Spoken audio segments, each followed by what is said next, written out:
Notre rôle maintenant, c'est détecter notre lumière et en profiter au maximum. Et quand on a un plaisir ou un désir, la porte s'ouvre encore plus grande. Vous comprenez, c'est quoi la lumière? Lumière, amour. C'est pas important qui tu es, où tu es, comment tu es. Dieu t'aime. Nous sommes dans la paracha de Teruma.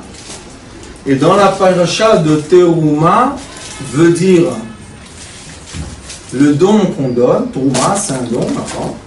Dans cette paracha-là, Moshe Rabbeinu monte dans les cieux. Et Akadosh Baruch Hu lui montre la façon dans laquelle il veut que le peuple d'Israël crée le tabernacle qui doit être la maison divine, de la présence divine. Est-ce que c'est la présence divine de tout le temps ou c'est la présence divine spéciale? Parce qu'il est écrit Melo Kol Haaretz Kevodo, que la présence divine est partout sur terre. Si la présence divine est partout sur terre, pourquoi j'ai besoin d'un tabernacle? Est-ce qu'il y a un endroit dans le monde qu'il n'y a pas la présence divine? C'est possible.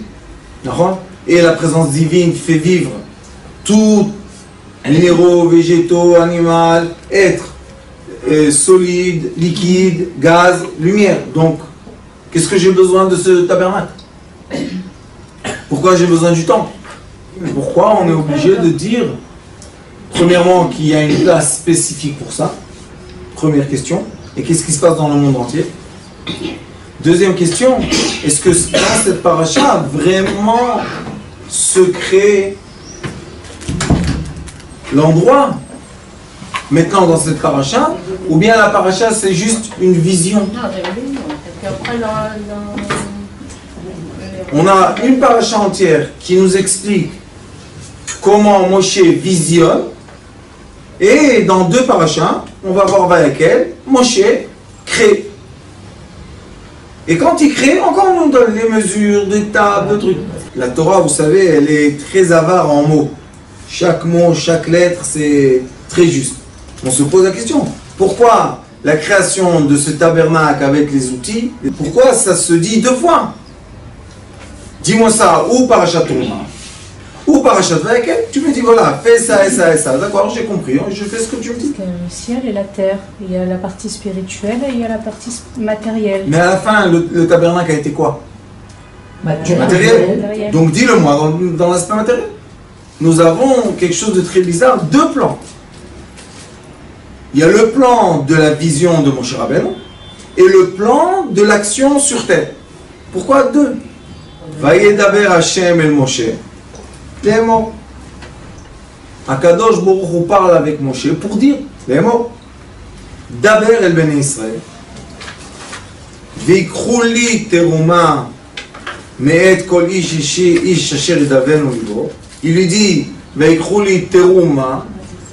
Et dans le mot Trouma, il y a un secret. Il y a le mot Torah, mais Torah.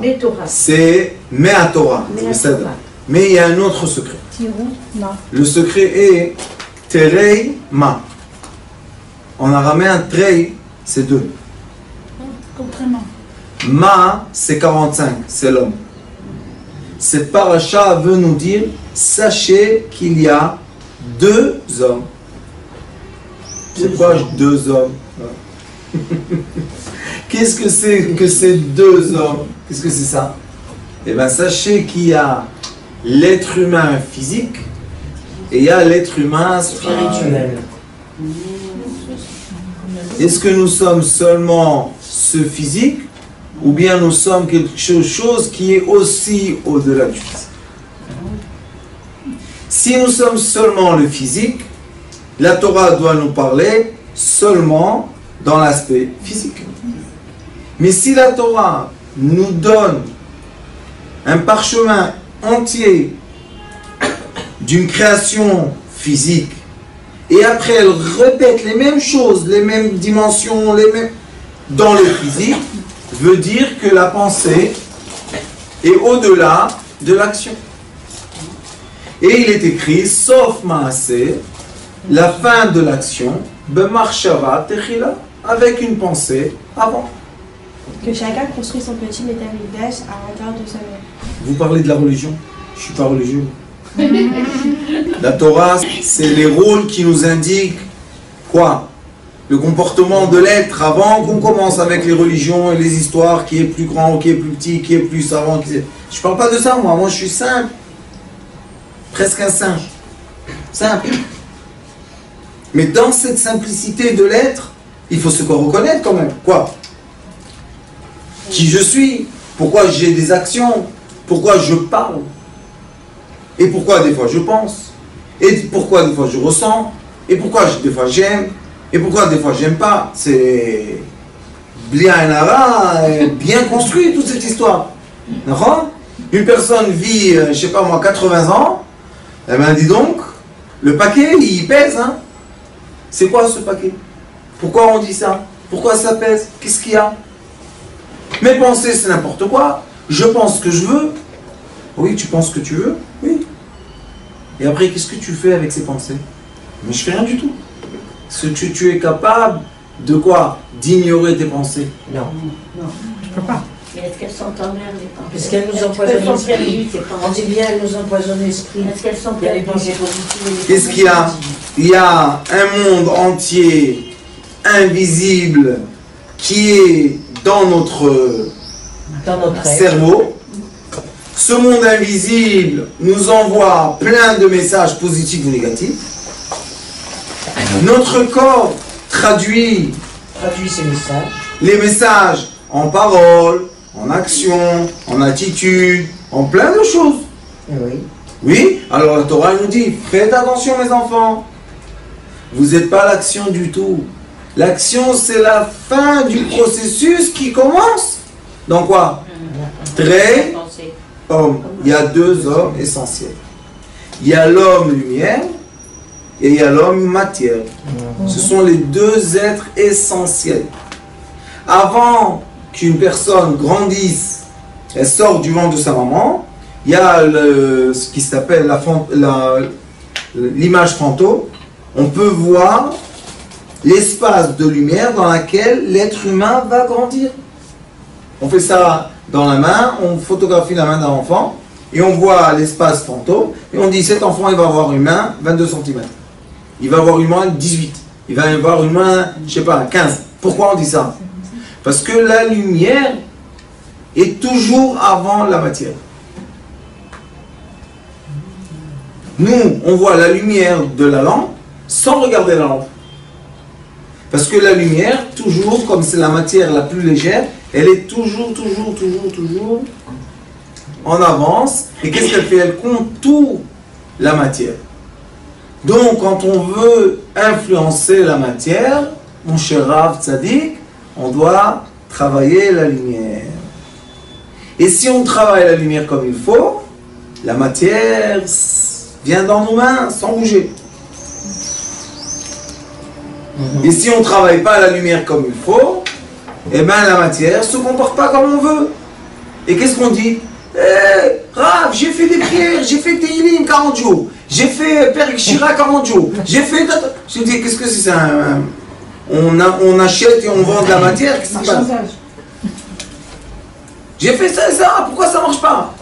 Je dis, pour que ça marche, il y a des conditions. C'est comme quelqu'un, il a un ordinateur, et il n'a pas Wi-Fi. Et il tape sur Google, il tape, il s'énerve, il tape. Eh, mon fils, connecte-toi, après tape. Aujourd'hui, on peut expliquer, parce qu'on a plein d'informations dans l'air. Et c'est de l'information qui peut nous rendre riches. Vous savez qu'il y a beaucoup de gens dans le monde qui sont des millionnaires, qui vivent, ils travaillent seulement de la maison. Seulement l'ordinateur, le matin, il fait sa position dans, je sais pas quoi, dans les bourses. Le soir, il voit combien il a gagné, combien il a perdu. Il fait la moyenne, il est content, il va dormir. Personne ne le connaît, personne sait son nom, où il est, et il habite dans une forêt, dans une île, quelque part, que personne ne connaît. Donc c'est un troisième homme. Quoi? C'est un troisième homme, c'est l'homme virtuel. L'homme virtuel. Non, mais l'homme virtuel, Rav, c'est le miroir matériel qui nous enseigne la Torah écrite. puisqu'on voit que le cerveau de l'être humain a créé tout un processus qui est exactement le processus qui est écrit dans le Torah. Qui veut dire quoi? Tarum, hey, élève la matière. Comment? Trei ma. Grâce aux deux êtres que tu es. Tu peux tarum, c'est quoi tarum? Élève la matière. Comment on peut élever la matière? On élève la matière avec la force spirituelle et matérielle. D'accord? Si quelqu'un il a par exemple un capital de 100 000 shekels, et s'il ne va pas bien penser à son argent, comment l'investir, dans quoi l'investir, faire des business plans, etc., il peut perdre 100 000 shekels en 20 secondes. Mais il peut aussi multiplier 20 000 shekels. D'accord? Alors on voit que si on veut que la matière soit en harmonie avec nous, on est obligé de faire quoi? D'accorder, d'assembler, de mettre ensemble trois dimensions. Il y a la matière, il y a la pensée et les sentiments. Pourquoi? La matière, c'est l'action, nefesh. La parole, c'est le ruach, l'esprit. Et la pensée, c'est l'âme. Nefesh, ruach, neshama. Et tout ça, c'est seulement dans le diamètre quoi? Physique. D'accord? La pensée est dans le physique. Où on pense? Dans les neurones. Oui, Robin. Si on arrive à connecter ces trois, est-ce que c'est comme ça qu'on se connecte avec le divin? Oui. Avec Avec le divin. Il ne faut pas les connecter, il faut les aligner. Les aligner, ok. C'est-à-dire, On doit penser ce qu'on dit et faire ce qu'on dit. Ça veut dire qu'il y a une authenticité. Tout doit être aligné. Et c'est pour ça qu'il est écrit Mishepiv velibo shavim ikanes lebet amidrash. Seulement celui que sa parole et ses sentiments sont alignés a le droit de rentrer dans l'étude de la Torah. Ah, d'accord. Et là, ça met beaucoup de gens à l'extérieur de la vraie Torah. Quand la Torah nous dit ne vole pas, et on se prend la tête comme si qu'on vole pas, mais on vole, et après on va faire la prière Shemona Esrei, il y a un petit problème de décalage. Et après on se pose la question, pourquoi on est envoûté? Pourquoi on a des mauvaises pensées? Vous savez, j'ai rencontré un monsieur, que Dieu nous en préserve, il faisait un travail qui n'est pas tellement comme il faut, et une personne de l'autre côté du téléphone a fait quelque chose de pas tellement bien avec elle, et après, pendant des nuits, il ne pouvait pas dormir. Il était envoûté par l'esprit de l'être qui a, de l'autre côté, a fini sa vie. ça existe jusqu'à présent. Tout le temps. C'est de l'argent facile, mais c'est de l'argent dangereux. Il n'est pas dangereux tout de suite, parce que tout de suite, cac, t'as fait ton coup, tu dis, ah, quel imbécile. Ouais, tu as raison, cet imbécile-là, il a un esprit. Quand son esprit va commencer à t'envoûter la nuit, tu vas voir c'est qui l'imbécile. D'accord? Alors il faut savoir que l'être est composé de trois dimensions. L'action, la parole, la pensée. Nefesh, Ruach, Neshama. Le foie, Nefesh. Le cœur, Ruach. Le cerveau, Neshama. Qu'est-ce qui se passe? Comme on est tellement à côté de nous-mêmes, combien de fois on fait des actions, on dit « Oh, excuse-moi, j'ai pas fait exprès. Les sages disent « Qu'est-ce que ça veut dire de bouger une main sans faire exprès ?» Ton cerveau, il a donné un ordre de bouger la main, Oui. Alors comment j'ai pas fait exprès? Non, non, j'ai pas voulu. Tu as renversé le verre. J'ai pas fait attention. Ça veut dire quoi ça? Ça veut dire que les gens bougent. Et une marionnette dans l'eau. Ils savent même pas pourquoi ils bougent. Qu'est-ce qui s'est passé? Le mouvement du corps n'est pas du tout attaché à la parole, qui n'est pas du tout attaché à l'esprit. Mais quand même, nous sommes un robot qui bouge, qui parle et qui pense. Donc, qu'est-ce qu'on peut faire? Qu'est-ce qu'on fait? Concrètement, qu'est-ce qu'on fait? Je suis de l'action, je suis la parole et je suis la pensée. Alors, qui je suis? Est-ce que je suis même par mes actions? Des fois, on dit non, non, non. Rare, on s'excuse, vraiment, on ne voulait pas le faire. Vraiment, on ne voulait pas. Alors, pourquoi tu l'as fait? J'étais pas dans mon esprit. Il n'y a pas de problème. Viens, on parle avec ton esprit. Où il est? Envoie un mail, peut-être tu vas recevoir une réponse. Bon, viens, on emmène ton esprit. On commence à prendre l'esprit avec une ficelle comme ça. Oui, mais c'est loin, ça peut être des kilomètres, ça peut être. Mais quelqu'un qui est énervé dépasse son esprit. Pourquoi? Parce qu'il a mis trop de feu dans la parole, et après les hommes disent aux femmes, oh je regrette ma chérie, je voulais pas te dire ça. Si tu voulais pas le dire, pourquoi tu l'as dit? Oh non, j'ai pas fait exprès, c'est pas... C'est sorti seul. C'est pas moi. Oui, mais c'est sorti. C'est sorti. Qu'est-ce qu'elles disent les femmes? Moi je l'ai... Moi, je suis. Moi, je l'ai reçu. Maintenant toi tu me dis que ça n'a pas été sorti de chez toi, alors dis-moi d'où c'est sorti.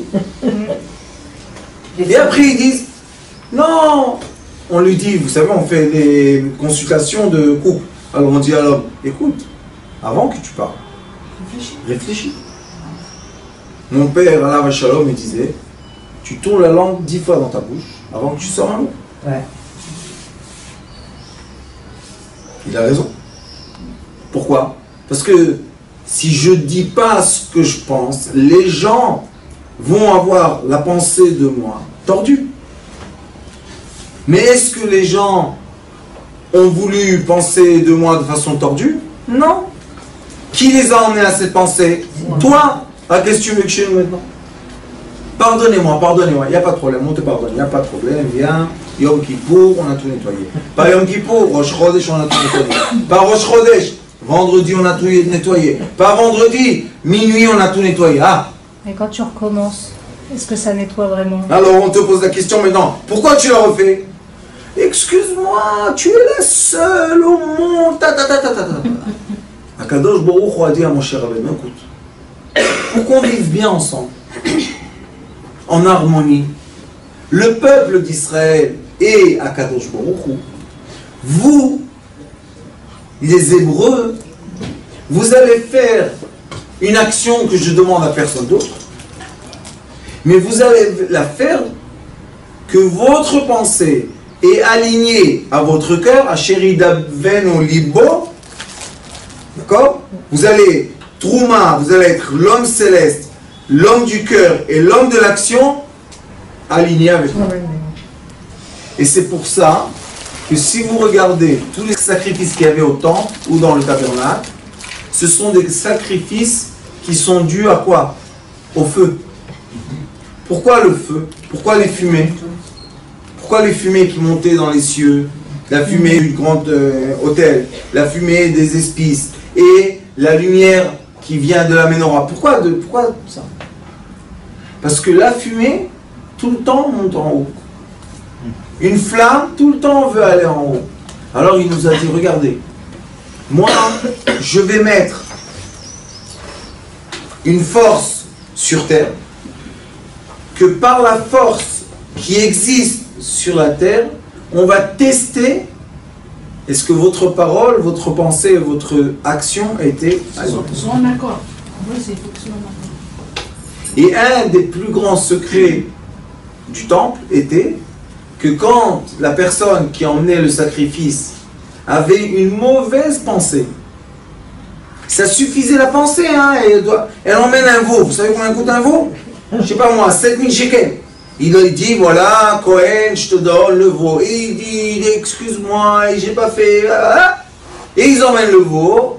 Le Cohen, il le monte sur l'autel. Et la fumée, elle n'a pas la bonne direction, elle devient l'image d'un chien. Tout le monde voit qu'il y a un chien. Quelle honte. Alors on pose la question, monsieur, c'est quoi ce sacrifice-là? Ah non, j'en ai un veau. Tu peux emmener 5 veaux. Mais tu fais pas mettre le chien en haut, nous on veut le lion. Un autre il vient avec un pigeon. Qu'est-ce qu'il y a? Qu'est-ce que tu as? Je veux pas. Top, un petit pigeon. Tout droit. Ouais. Parce qu'il est sincère. Parce que son action, C'est vrai. ce sentiment et sa pensée étaient exacts. Et ça s'appelle Mishepiv Velibo Shavim. Que l'origine de la vapeur qui sort, de la buée, et la buée qui sort, soient les mêmes. Et si ce n'est pas les mêmes, nous les êtres humains, on a des sentiments qui détectent vite si l'être humain devant nous est sincère ou pas. D'où tu sais? Mais on peut ne pas être aligné et être sincère. Comment, Rabbanit? Le temps d'être aligné, on est sincère. Non. Je suis pas comme ça. Seulement l'action, écoute-moi, Rabbanit, seulement l'action, la parole et la pensée qui sort de quelqu'un qui est aligné vont être acceptées chez l'être qui est devant lui. Et on se pose la question, comment tu sais, d'où tu sais, on te dit, d'où tu sais qu'il est comme ça et comme ça? D'où je sais? Je ressens. Ça veut dire quoi tu ressens? Qu'est-ce que c'est ça? Emmène-nous le détective de ressenti. Les êtres humains se croient plus, alors ils ont créé des détecteurs de vérité. Est-ce que c'est valable au tribunal? Non. Pourquoi? Parce que l'être humain est arrivé à un tel degré de mensonge qu'il arrive même à se mentir à lui-même. Alors là, Baruch Hashem, on est au milieu de l'océan. Où on va? Il n'y a rien, nulle part. La Torah nous dit, tu veux t'approcher de moi? Tu veux que Kedoshim, tu veux Acharemot, Kedoshim, moi?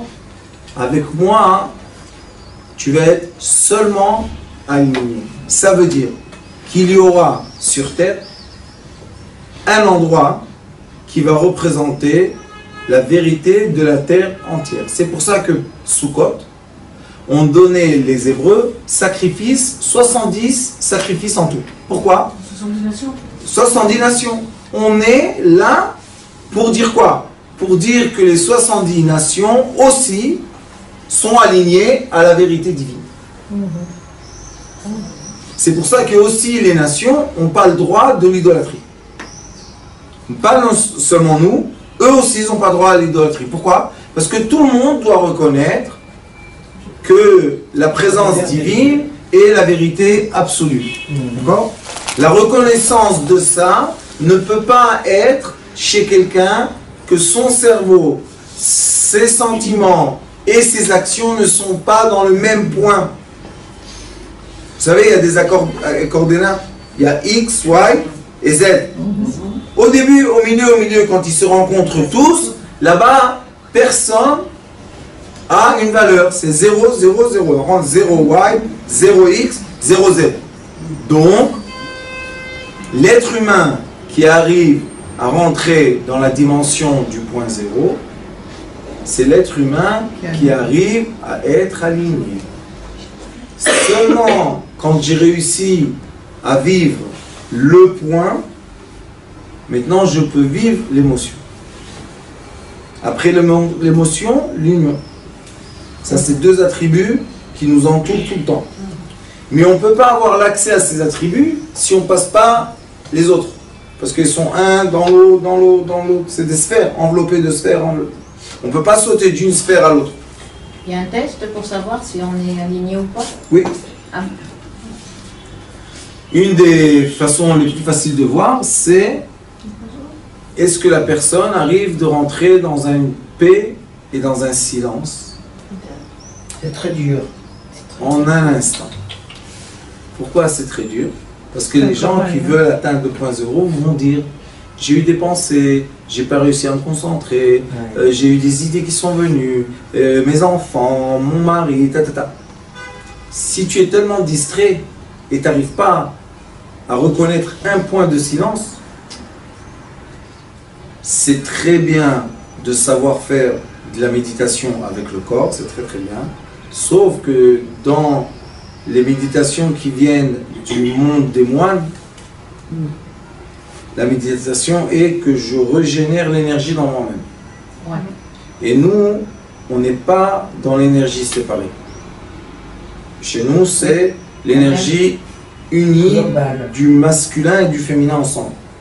Tout seul, ça n'existe pas. Tout seul, c'est pas un être humain. C'est même pas une moitié. C'est un récipient cassé en deux. Donc, qu'est-ce qu'on peut mettre dedans? Aucune fleur va tenir, puisque le récipient est cassé en deux. Et quand on fait beaucoup de yoga, il y a un moment qu'on est obligé de circuler l'énergie avec la respiration. Cette énergie-là nous régénère de tellement beaucoup de bonheur qu'on n'a plus besoin de l'autre. Et quand on n'a plus besoin de l'autre, là, on est dans l'inverse de l'union. On ne peut pas atteindre l'union. Alors, chaque mouvement qu'on fait a des conséquences sur nos sentiments, sur nos pensées, sur nos paroles. Tout vit ensemble. On ne peut pas dire à notre bouche, fais-moi plaisir, va faire un petit tour, reviens dans une heure. Pourquoi? Parce que la personne parle des bêtises tout le temps. Bon, tais-toi.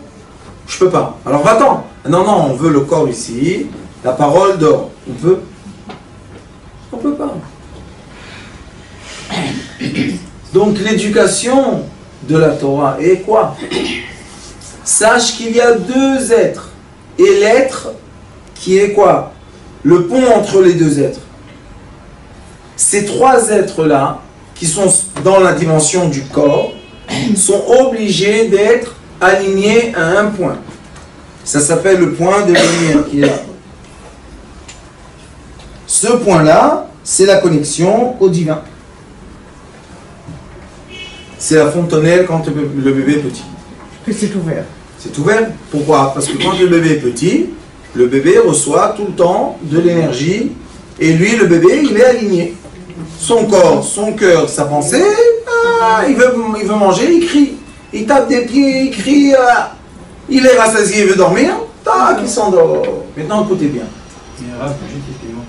Et pour la prière, Voilà, on est toujours perturbé. Donc en fait, on n'est jamais connecté avec Hachem. Arabe, il y a un livre, et il y a un sidour qui est ici, si vous voulez. Ça s'appelle, on a fait sortir, non? Voilà. Ça s'appelle Amoud Atfila. Baal Shem Tov. Le Baal Shem Tov Akadosh explique en 160 à peu près de commentaires comment s'aligner au moment de la prière.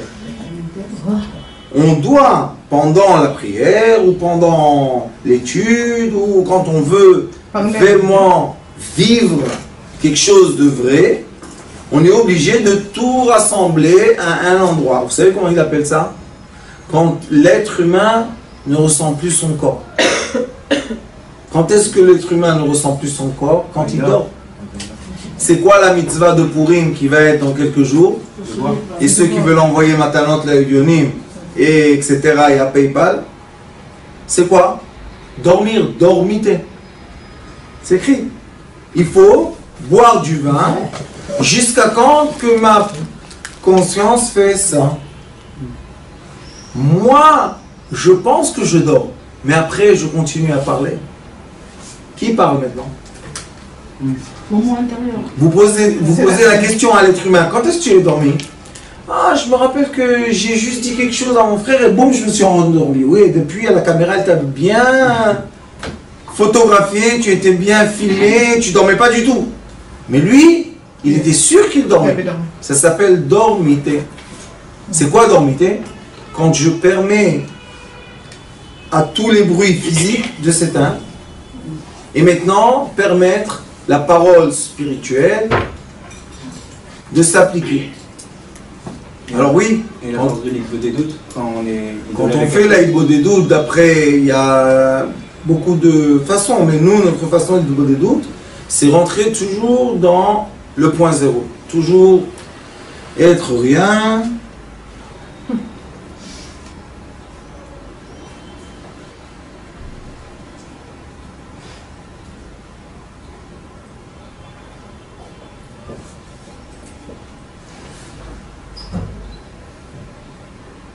Et maintenant, on pouvait couper le silence, tellement qu'il était vrai. Une personne est rentrée dans le silence, tout le monde est rentré dans le silence. Pourquoi? Parce que ce sont des fréquences. Et avec l'Hitbo des doutes, on n'est pas obligé de parler, c'est juste d'être à l'intérieur. Parce que quand on est dans le silence, viennent les vraies pensées, les vrais sentiments, les vraies volontés. Ils se manifestent quand ils ont la place de se manifester. Mais quand on est tout le temps dans la course de la vie, qui n'arrête jamais, quand est-ce que tu veux avoir du silence? Mais dans l'étude, c'est pas possible. Ça. Si. Il y a un film sur YouTube qu'on me teste le cerveau. On me met des électrodes. J'ai fait la famille Amsalem. Ils m'ont mis des électrodes. Et je parle, je bouge, et mon cerveau est à zéro. Mais elle était surpris d'ailleurs, moi. Bien sûr qu'ils étaient surpris. Ils ont fait 2 fois pour comprendre comment ça se passe. Elle était surpris. Ouais, mais c'est ça l'attitude idéale, Seigneur, pour Oui. l'étude, pour être sûr Pourquoi? qu'on est dans l'étude. Rabbanit, c'est l'attitude idéale pour la vie. Vivre dans le silence. Vivre dans la paix. Vivre dans l'amour. Dans l'harmonie. Vivre dans l'harmonie. Je ne peux pas vivre tout ça si je suis tout le temps perturbé, tout le temps. Parce qu'il se passe autour. Ouais, mais c'est le monde qui est agressif. Grave, je vis dans la même planète que toi. Mais la plupart des gens sont comme ça. Rabbanit, est-ce qu'on est là pour parler à la plupart des gens ou on est là pour parler aux gens qui veulent évoluer dans leur vie? Moi, j'explique les gens, la lumière, ils ne veulent pas. Ils ferment YouTube, tic, stop, ils vont ailleurs. Mais c'est lié à la confiance alors, le silence. De soi-même.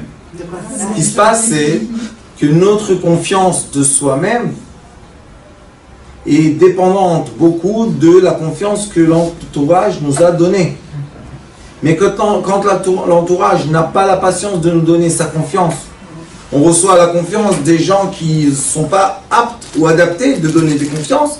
Maintenant, notre confiance, ça commence à se dérégler. Et on se dit, je suis bien, je suis pas bien. Je suis gentil, je suis méchant. Pourquoi tu poses cette question? Tu es gentil. Non, mais on m'a dit, mais j'ai vu. Ça dérègle le point zéro. Et si on ne pose pas de questions, ça va? Oui, Rabbanit. Juste profiter de l'instant. Et vous mettez où la Algara pratique dans tout ça? Je veux te dire, quand l'être humain est en accord intérieur et en amour intérieur, il est connecté à l'Ashgacha Pratit. Mais tant qu'il est dispersé, la Ashgacha Pratit, c'est la veilleuse divine sur toi. Tant que tu es dispersé, tu ne peux pas la ressentir, malgré qu'elle est là. Et c'est pour ça qu'il est écrit Me'et kol ish asher idvenu libo. Si la personne va me donner son cœur, tikrou et terumati. Prenez seulement de celui qui donne avec foi. Ne prenez pas de celui qui ne veut pas donner. Parce que si vous allez prendre de celui qui ne veut pas donner, cet argent va être pollué. Et l'argent pollué ne crée pas de bonnes choses. Ouais. Malgré qu'on en a plein. Ouais. Donc on doit vivre un petit peu en autarcie tout en vivant avec le Ketzel. À aider le Alors, c'est ça que je veux dire. Le Hatam Sofer Akadosh a dit vivez dans la communauté, hors de communauté. Ouais, c'est ça. Chai betocham parouch mien. C'est ce que j'ai dit. Je vis dans le social avec les lois du social, je respecte la loi du social. Et si on se serait comporté comme ça en Israël, il y aurait eu beaucoup moins d'accidents, beaucoup moins de morts et beaucoup moins de bêtises. Ça veut dire qu'il y a une responsabilité. Bien sûr. De quoi? De respecter la loi sociale, même si je ne suis pas d'accord. Mais tu vis dedans. Non, moi je veux rouler au feu rouge. Oui, roule 1, 2, 3, le 4e, tu vas avoir un accident. De qui? De quelqu'un qui a pris le feu vert. Donc on est obligé de respecter la loi, mais tout en respectant la loi. Écoutez bien ce que je vous dis parce que c'est le plus important de ce jour. J'ai le libre arbitre de vivre. C'est pour ça qu'il faut choisir la vie dans la société, dans les règles de la société. Et même si on n'est pas d'accord, c'est pas la question. Si, on a le choix, mais on a le choix de souffrir et faire souffrir les autres. Parce que quand on ne respecte pas les lois, on les poursuit. Quand on les poursuit, on ne peut pas être dans le silence. Quand on n'est pas dans le silence, nous ne sommes pas dans la vie. Donc non, je veux être réglo, je veux payer mes taxes, même que c'est beaucoup. Je veux payer le ma'am, je veux tout. Ça veut dire qu'on n'est pas victime finalement. Non, on est heureux. Pourquoi? Parce que dès que j'ai réglé mon espace, Social.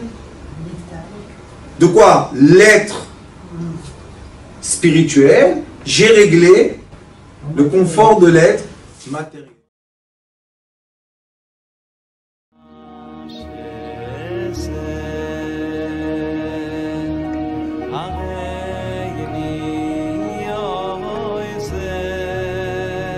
הוא היה אומר לי, בבית שלי יש מלאכים, לא רוצה לצאת מהבית.